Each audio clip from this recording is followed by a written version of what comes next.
Hello mga PapaLeo, ito na po tayo mga PapaLeo. Welcome back to my channel. Narito po tayo ngayon para mag-unbox na Oppo A9 2020. Nakanda naman po sa ating mga title yan. Unbox pa tayo. Ito po ang bagong phone na nakuha po natin sa Smart. Upgrade from plan 999, yung aking mother. Unbox hindi po sa atin, may mother na cellphone. Tara po, samahan niyo akong pag-unbox sa Oppo A9 2020. Let's go guys! Okay, let's open to see what's inside the box.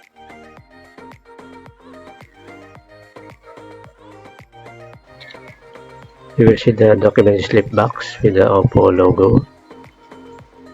Inside the document slip box has a jelly case, pre-jelly case, the warranty booklet, and the manual booklet. You will see also the SIM ejector.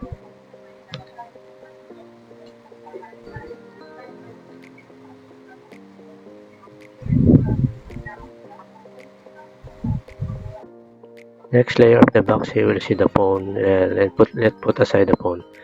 It has also a charger and the Type-C cable of the charger. An earphone with 3mm jack.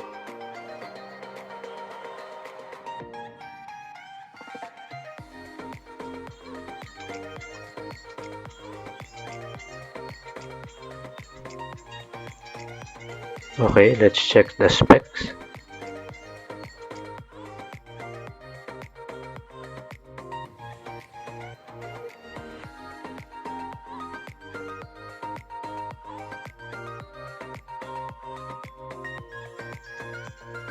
It has a IPS LCD 6.5-inch 720p 270 ppi display.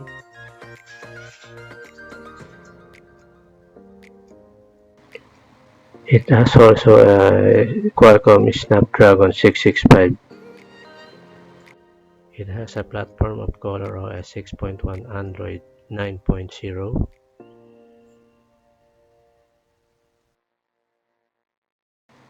It has a dedicated memory that can handle up to 256GB.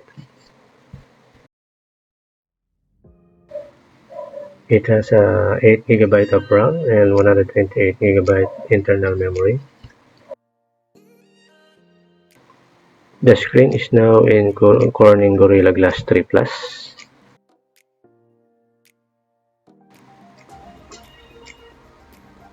It has also a sunlight screen and a blue shield